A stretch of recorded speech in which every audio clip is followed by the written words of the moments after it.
Hello and welcome to episode 10 of the Blender Absolute Beginner tutorial series. I've done this episode probably about 3 or 4 times now, recorded a full-length thing full of problems and issues I've had with this, but I think I've got a handle on it now. It's going to be a good one.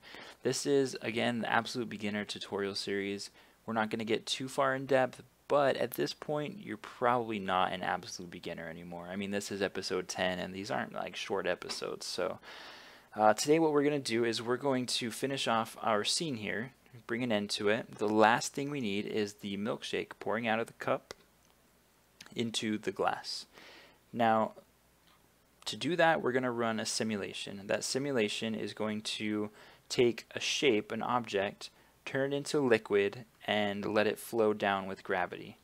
And we're going to tell it to interact with the cup, and we're going to tell it to interact with the glass, and we're going to have it flow that way.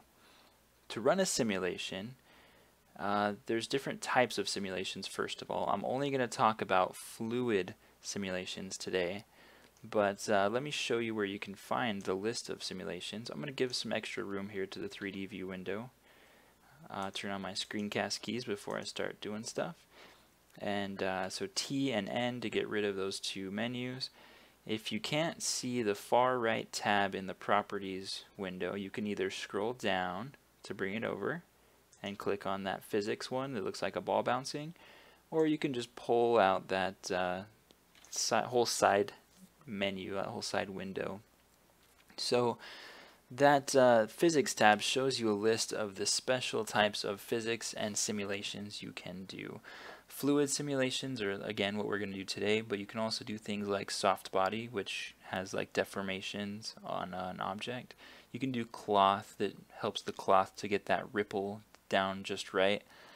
Smoke works as well, and then you have other ones like force field, dynamic paint, and rigid body that I'm actually not really familiar with. Today we're going to do fluid. You don't just click on it here. It's actually going to depend on the object you have selected, and right now we have the cup selected. You need two things to run a fluid simulation. And the first thing, I'm going to show you all this in wireframe just so it's easier to follow. You hit Z, if you recall, in the 3D view window to go into wireframe. Okay, so these two things you need to run a fluid simulation are, number one, a domain, and that's going to be a box that contains the entire simulation. Number two, you're going to need a liquid, something to actually simulate. So let's add those things. I've got the cursor at the center. We're going to Shift A to add a cube. It doesn't have to be a cube, it can be a rectangle, but any other shape will be turned into a box. I mean, a box is what they use to calculate, so just use a box. I like the cube, and it's going to fit our room just fine. The first thing I want to do, though, actually before I add that cube, which I just deleted, is I've noticed my whole thing is a little bit underneath where it should be. So I'm going to go into my whole set of objects is below where it should be. I'm going to hit number 5 on the numpad to go into orthogonal view. I'm going to hit number 1 on the numpad to go into an XY or XZ view. Select everything, grab it, move it up until it's flat. That's all. Okay, with that done, I'm going to hit A to deselect everything. I'm hit 5 to go back into perspective, 5 on the numpad. Shift A, I'm going to add that box to contain my simulation. I'm going to scale it to, let's say, 5 times. I think that'll be big enough. Grab it, Z, 5. And yeah, that's plenty of room to contain all the fluid that might come out of this cup and wherever it might spill. The second thing I need is a fluid. So, well, let's first rename our cube to fluid domain. Okay, just to keep track of it so we don't lose it. Then let's go Shift A and let's add a UV sphere to be our liquid. Now I want to show you just really briefly what this looks like. First of all, with the object selected, you add it to the simulation by clicking the fluid button under the physics tab on the properties window. Once you click fluid, it adds it in, and you have to assign it a type.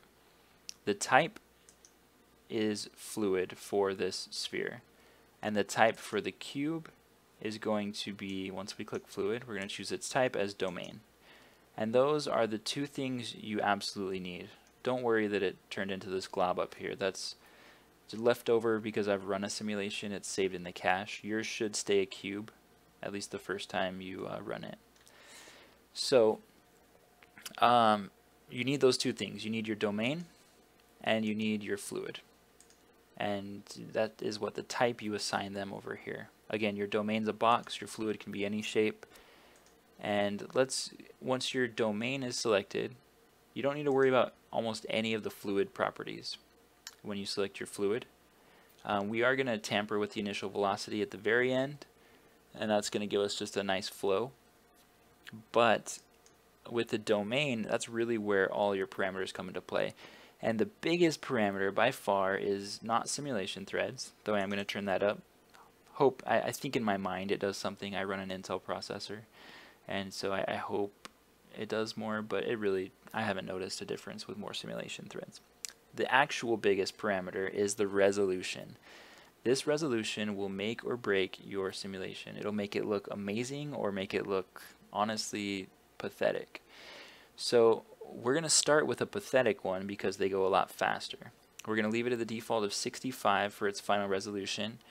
The preview resolution will dumb it down for a 3D view window before the final render. Notice the render display is final, viewport display is preview. But I'm going to change the viewport display to final just because, I mean, it calculates this final resolution anyway. So we might as well see it, and my system can handle it just fine. Alright, so we've got our bounding box. Yours will still be a box. Mine looks like a glob because I've run the simulation before. You've got your fluid. You've got your resolution set. You have to make sure you have a folder selected down here. This is where it's going to save the simulation as it runs it. And then go ahead and click bake. When you click bake, it'll resize your box to a glob around your fluid object, and it'll come up with this progress bar in the top in the middle. This progress bar is actually running the simulation frame by frame, so we're about a third of the frames are done. And yes, it is an animation. So to view that animation, we're going to use this node editor we have down here. We're going to change this into a timeline window. And the simulation runs by default over 250 frames. Even though we have a start and end time of 0 to 4 seconds, it runs 250 frames. And you can calculate the frame rate based on that. But once this is done, we'll have all of our frames. You can play this by using this play animation button down here. You can play this at any point while it's processing. You can play it if it's halfway done. You usually have about half your frames, and most of the action with the fluid simulation starts at the beginning. So let's watch this. Let's click play and keep an eye on our bounding box and what it does. It falls and it spreads out into the shape of that 5x5 box that we made before. And like I said before, all the exciting stuff happens at the beginning of the simulation, which is nice because we can actually stop the simulation if we are happy with it. Okay? So that's the fluid simulation. We have this, we can keep running it. Easy controls down here are, you can click if you want a specific frame, pause, and just, you can click and slide if you want to go to this frame and say, oh cool, it's forming these little droplet shapes. You can hit this back button to jump to the beginning one, and then the little forward and back buttons, those won't be of any use because, those go to just keyframes, and that's a whole other topic on animation. So the ones you'll use are play, pause, and back. Those are your common ones. And you can drag to whichever frame in particular you want to use in your simulation. Alright, so now you're a pro at running liquid simulations. Except for one thing. It fell right through all of our other objects. It fell through the cup, it fell through the glass, it fell through the chair. Those didn't work at all. That's because we never added those to our simulation. So let's do that now. First of all, let's take our liquid and let's fit it inside of our cup. We're going to scale it down, and we're going to stretch it out by scaling it in the Y direction, and then scale it down a little more. And we're going to grab it in the Y direction, we're going to put it in the cup, and we're going to rotate it along the X axis, and then move it down just grab Z, move it down just a little bit to fit inside of our cup there. And that's a good amount of liquid to be pouring out. Now, if we wanted to interact with this cup, we have to add the cup to the simulation. The way we do that is select the object, go to Fluid, go to Obstacle. This is what it's going to be. Obstacle has one very important parameter, and that's the volume initialization. Volume setting here is good for things like the chair, that it will flow over and around. Shell is good for things that it will flow into, like a cup or a glass. However, we want it to flow from the inside around the edges of this cup, so we're going to do both, shell and volume. Now, that's all we need to do. We don't need to worry about the slip. That's just how it flows along that object. Default's good there. We're great. Now with the cup, the cup's good. The glass, we're going to add that in by clicking Fluid under that Physics tab, and it's going to be type Obstacle as well. However, we're going to change this one to Shell. We don't really want it to flow around. We want it to flow into, more than anything, into this cup. And just based on experience from doing this, however many times it took me to actually get this tutorial right, we want the glass to be shell. So cup is both, glass is shell, because we want it to flow into it, and the chair top we're going to add into the fluid simulation as an obstacle type, and it's going to just be volume. So it can just flow around that volume. The chair legs are kind of covered. We don't really need to add those in, so we're not going to. Now, here's what you'll do. You'll select your bounding box, which in this frame is spread all over the floor, but it's still there. It still represents the same area. And you're going to click Bake, and you're going to say, all right, this is going to be the most amazing simulation ever. And what you're going to see as the simulation progresses and as you go to those first frames is, wow, why did it turn into a big glob and clip through the cup?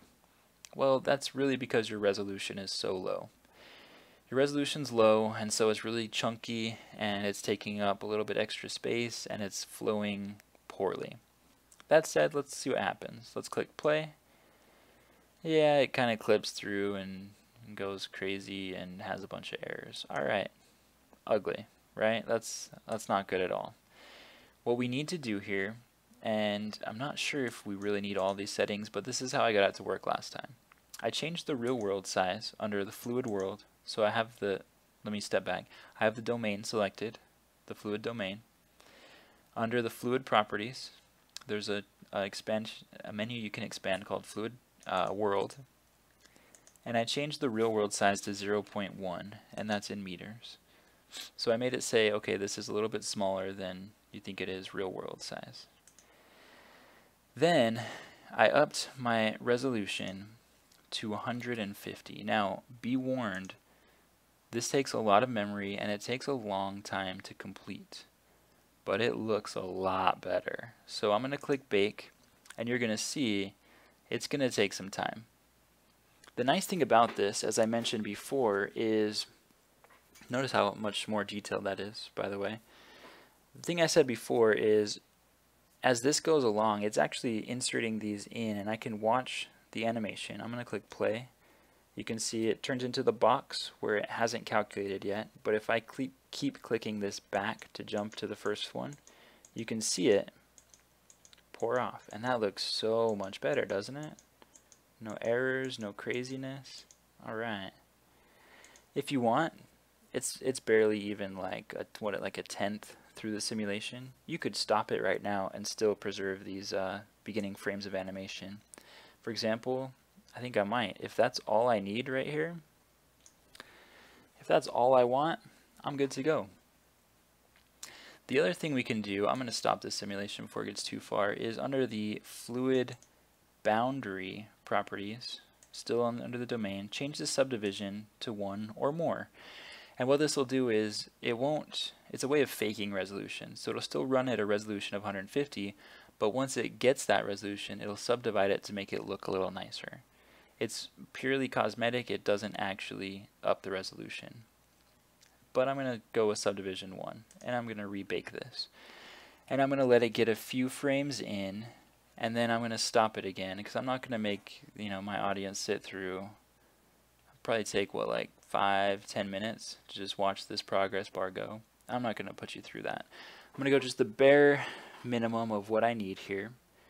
And as we're doing that, I'm going to select, okay, as it's going through the fluid simulation, I'm going to select the boundary box that's going to be our fluid. And I'm going to apply a material to that to make it look like a milkshake. Something we can do while we wait. I'm going to go back to my node editor down here. I'm going to add a new material, and one I've found that looks pretty good, and I mean you can obviously change all of these to how you like them, but velvet looks pretty good for milkshake. It adds just a bit of a texture to it that you know, looks like it's rough. And we're going to give it a color, and the color I want is going to be kind of a chocolatey, not quite brown, but like a dark grayish brown, something like that. So it looks like a nice chocolate milkshake. Okay. And now we've gone a little bit of ways in our simulation. We're going to change this back to our timeline and see how it looks. It looks the same. We've gone a little bit further.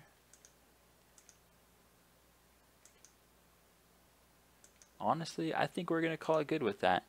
You can go higher resolution, up to a 200. At over 200, you're kind of, it might be overkill. I don't know. I'll leave that to your discretion. Easiest way to do this, though, is to hold down the left mouse button, click on the timeline, and you can just drag to whatever keyframe, or sorry, not whatever frame, not keyframe. Keyframes are something different. Whatever frame you'd like. Now, what I'm gonna do then is I like this one. This one looks good to me. So what I'm gonna do is I'm gonna cancel the simulation. That's all I need, is just this far is good enough. I'm gonna change out of wireframe mode. I'm gonna go into material, and you can see that my chocolate milkshake is a bit chunky, so I'm going to bring up my toolbox and make sure it's shaded smooth. And the other thing I'm going to do is it's clipping through everything. That's again because of the resolution. I'm just going to scale it just a little bit down, grab it, Z-axis, move it up, grab it, Y-axis, move it over. And that looks good. That looks good to me. I still got this in here. If I'm done with my simulation, I can delete this. However, I'm just going to move the camera so you can't see that. Okay. And then to make this look better, I mean, you could subdivide it. Let me show you what it would look with a subdivision surface modifier on it. It's got this fluidism modifier. Don't mind that. Just this pull down here, add modifier, is going to be subdivision surface. It looks a little bit better with that. Let's crank it up and see. Yeah, that looks pretty good. Why not? We'll throw it on there. We'll do 4 subdivisions. And that done, I'm going to do a render preview. It's going to freeze up on you guys. Don't fret. It's just coming up with the scene itself and going through everything. And there you have it. It looks a little bit off, you can see in the glass. I hope it's settled, but it looks a little bit off here in the glass just because we scaled it a little bit, but it doesn't look terrible. Yeah, I think that's good. You can up that resolution on your domain object. That's really the easiest way to get this to look best. The subdivisions is kind of a cheat. Subdivision surface modifier. It's kind of a cheat, but really under that physics tab for the domain, that resolution is really your most important parameter here. However, I think that looks pretty good. I'm going to come over to my render settings, which is the camera under the properties. I'm going to come down to my render samples. I'm going to bump this up to 20 in the preview, and that might cause it to freeze a little bit. I apologize, but then you can set up your camera if you like. Your camera, just treat it like an object, move it, rotate it however you like, and get it set up to where you want it. But this is your final scene. We are all done now. These little bright white dots around that you can see, those are referred to as fireflies. To get rid of those, you just need more samples. You don't be surprised if you have to go into the 200, 300 or more samples. If it takes you a good 5-10 minutes to actually render your scene to get it nice and pretty. But at this point, this scene is finished. This is how I imagined it, and this looks good. If you guys have questions, go ahead and let me know. There's a lot that can go wrong with the simulation, and there's a lot of settings in there, so go ahead and ask, and I'll answer to the best of my ability. At this point, we are done with the Absolute Beginner tutorial series. You're no longer an absolute beginner. If you followed me through all this, you are very well just a beginner. I'm just kidding. You're probably a little past beginner at this stage. Feel free to look up other tutorials. I'm sure you can understand almost any tutorial out there at this point. Look up the Blender documentation. It's very well documented. If you have questions, you can read through about what every single parameter and setting does. And look out for more tutorials that I'll have on the horizon. I'll step out of the absolute beginner shoes and maybe go into slightly more advanced topics, but we'll see how it goes from there. Post your comments, post your questions.